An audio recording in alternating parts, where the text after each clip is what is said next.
Being appointed Chancellor in February this year was an immense honour, even though my first conference speech as Chancellor isn't quite how I expected it to be. It remains a privilege to talk to you today.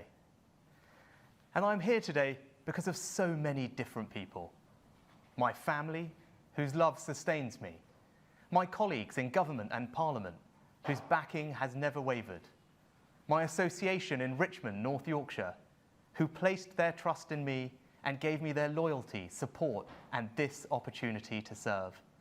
And my party, whose members, councillors, and activists worked tirelessly to deliver a Conservative government in December last year. Politics is a team sport, and there is always a multitude of hard-working people behind every effort. So I'd like to thank my ministerial team, Steve, Jesse, John, Kemi, Theo, Claire, and James. I'd also like to thank my predecessors, George, Philip, and Sajid. It is only because of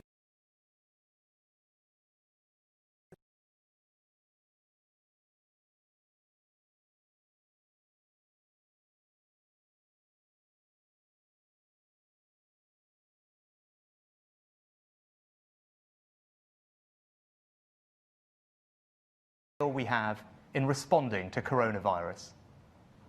And I would like to thank the Prime Minister for entrusting me with this job and whose friendship has been invaluable. I've seen up close the burden the Prime Minister carries. We all know he has an ability to connect with people in a way that few politicians manage. It is a special and rare quality. But what the commentators don't see, the thing I see, is the concern and care he feels for people every day, for the well-being of every person in our country. Yes, it's been difficult, challenges are part of the job, but on the big calls, in the big moments, Boris Johnson has got it right, and that is the leadership that we need. Because we are only partway through this crisis. What began in March as a health emergency has grown and now reaches deep into our society and economy. Not only does it endanger lives, but jobs and education. It separates friends and family. This government has never been blind to the difficult trade-offs and decisions coronavirus has forced upon us. If we had, we would never have deployed one of the most comprehensive and generous packages of support in the world. But more than the measures themselves, it is the values behind them that I want to impress upon you. Conservatives believe in the importance of community and belonging. We believe in personal responsibility and pragmatism. We believe in the nobility of work and free enterprise. And we believe in the unbreakable bond of union that unites the four nations of our United Kingdom. Our values are old and true and have withstood tests of strife, of terror, and even war. They are timeless because they are a wisdom earned over generations.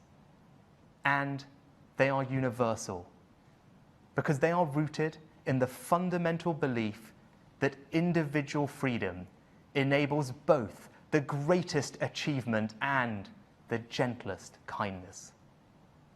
People looked at us last December and saw this Conservative Party. They saw a party whose values and priorities were aligned with those of the British people. They saw a party prepared to act at a scale commensurate with the challenges our country faces, and they were not wrong. The self-employed support scheme, Eat Out to Help Out, our plan for jobs, the job support scheme, a VAT cut for the tourism and hospitality sectors, the pay-as-you-grow scheme, a stamp duty holiday, a £2 billion Green Homes grant programme, the £2 billion Kickstart scheme, nearly 1 million business grants, a 12-month business rates holiday, a £38 billion bounce back loan programme to over 1 million small businesses, over 66,000 coronavirus business interruption loans, the Future Fund, tax deferrals, support for our brilliant charities, billions of pounds of extra funding to support our most vulnerable, a 6-month mortgage holiday, and yes, the furlough scheme. The first of its kind intervention in UK political history, delivered at scale, devised in rapid time, that protected millions of British families at the most acute stage of this crisis. I could go on. All these measures and more delivered by a Conservative government as part of our plan to support jobs and livelihoods. And whilst we would not have wished for this burden, it has been for many, for the first time in their lives, a moment met. This Conservative government stood between the people and the danger, and we always will. But we haven't done it alone. You, the people, have been with us. Wherever I look, I see acts of decency and bravery. Barbara and Richard Wilson in Cumbria, who furloughed the staff from their butcher's shop but topped up their wages so they didn't have any extra worries about bills. Kevin Butler, who used the self-employed support scheme to help meet the cost of living whilst his partner worked so he could homeschool their daughter. John, Norma and Richard King, who run the Bull's Head Inn in Shropshire, who did the right thing when we asked, made their pub COVID compliant and reopened using Eat Out to Help Out in August. Thank you to all those businesses, small and large, who are making the right decisions in difficult circumstances for workers and customers. We are now seeing our economy go through changes as a result of coronavirus that can't be ignored. I have always said, I can't protect every job and every business. No chancellor could. And even though I have said it, the pain of knowing it only grows with each passing day. So I am committing myself to a single priority: to create, support, and extend opportunity to as many people as I can. Because even if this moment is more difficult than any you have ever faced, even if it feels like there is no hope, I am telling you there is, and that the overwhelming might of the British state will be placed at your service. We will not let talent wither nor waste. We will help all who want it find new opportunity and develop new skills through more apprenticeships, more training, and a lifetime skills guarantee.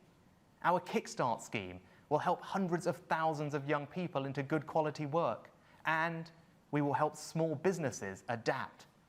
That's why we've delivered government-backed loans, tax deferrals, and tax cuts. In a free market economy, it is the entrepreneur who is critical. And we will make it easier for those with the ambition and appetite to take risks and be bold, to do what they do best and create jobs and growth. And we will protect the public finances. Over the medium term, getting our borrowing and debt back under control. We have a sacred responsibility to future generations to leave the public finances strong. And through careful management of our economy, this Conservative government will always balance the books.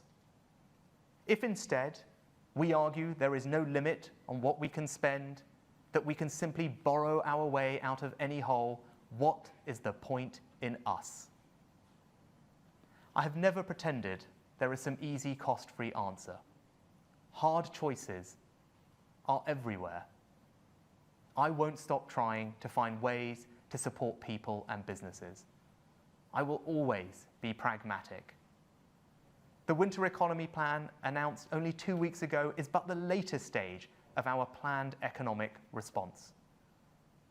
I will keep listening, keep striving to be creative in response to the challenges our economy faces, and where I can, I will act. I will not give up, no matter how difficult it is. The British people and British businesses won't give up. I know this because of what I said at the beginning. We share the same values, the Conservative Party and the country.